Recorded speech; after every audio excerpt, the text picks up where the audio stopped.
Ugly's Christmas. Written and illustrated by Ted Arnold. Ugly climbed out from under the people child's bed and began to explore. He noticed a dark place in the bedroom. "I've never been here before," he whispered to himself. "Good thing I brought my star crystal to help me see." He played with some of the interesting people stuff. Suddenly, Ugly heard footsteps.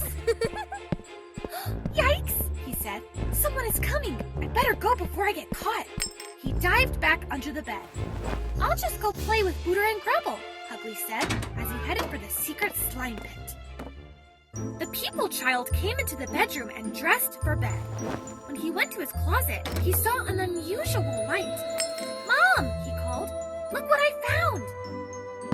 "Not now, Wallace," said his mom. "It's time for bed. Remember, tomorrow is Christmas." "Please?" Wallace begged. "Can I just do one thing with this cool rock I found?" "Okay," she said, then straight to bed. Sometime later, Ugly, Booter, and Grubble sat around their slime pit trying to decide what to play. After much discussion, Grubble said, "Why don't we go explore dark tunnels?" "Yeah," said Ugly. "Maybe we can find a bigger slime pit." "Okay," Booter agreed, "but some tunnels are really dark. Let's take our star crystal." "Where is it?" "Oops," said Ugly. "I just had it. I must have left it in the people child's room." "No problem," said Grubble. "Let's go get the crystal, then we can go exploring." The people child was asleep and the house was quiet when Ugly, Booter, and Grubble climbed out from under the bed. "It's gone!" Ugly gasped, looking inside the dark closet. "Maybe he took it," said Grubble, pointing to the sleeping child. "It was our best and only star crystal," Ugly whimpered. "I really want it back." Booter patted Ugly's shoulder. "Don't worry, we'll find it. It's probably in the house somewhere." They tiptoed out of the bedroom and peeked through each and every doorway. "It must be down there," whispered Ugly. Together, they climbed down the stairs. Ugly was curious about the plants growing on the railing. "Look down here," said Grubble. "The people child didn't put all of his toys away." "And look at this," said Booter. "He didn't finish his dinner." "And he didn't even put all of his clothes away," said Ugly. "He must be a naughty people child." Then they saw something that stopped them in their tracks. A tree full of lights was growing in the house. They couldn't believe their eyes. "It's beautiful," Ugly whispered. Then he said, "Look, that's our crystal on top." Ugly stepped up onto a stuffed chair, but the star crystal was still high above him. "I can't reach it," he cried. "I have an idea," said Grubble. Grubble hopped onto Booter's back. "Now climb on top of us," she said. Ugly began to climb onto his friends, but he tangled his toes in Grubble's hair and tumbled to the floor. "Whoa! Whoa! I know what we can do," said Booter. "We'll fling you up." Booter and Grubble joined hands. Ugly stepped into their arms, and they launched him in the air. "Ah!" Ugly screamed. He crashed into the tree halfway up, but he still could not reach the crystal. "I'll just try to climb the rest of the way," he said. When Ugly reached the top, the tree began to bend and sway. Just as it started to fall, Ugly grabbed the star crystal and jumped. "Ah!" Booter and Grubble ran to catch him, but the tree caught them instead.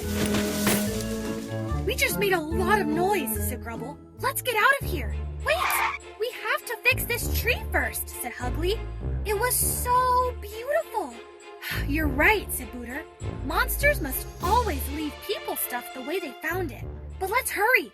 They did their best to put the tree back together the way it was when they first saw it.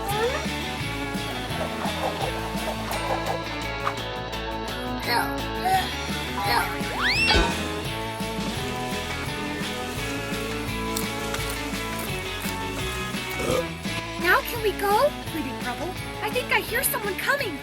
"Wait," said Ugly. "It wasn't like this." He looked up at the tree, then down at the star crystal in his hand. "This is what made it beautiful. If it's okay with you two, I'm going to put it back. It will be like a present from us to the people child. Okay, said Booter. Fine, whatever, said Grubble. Just hurry.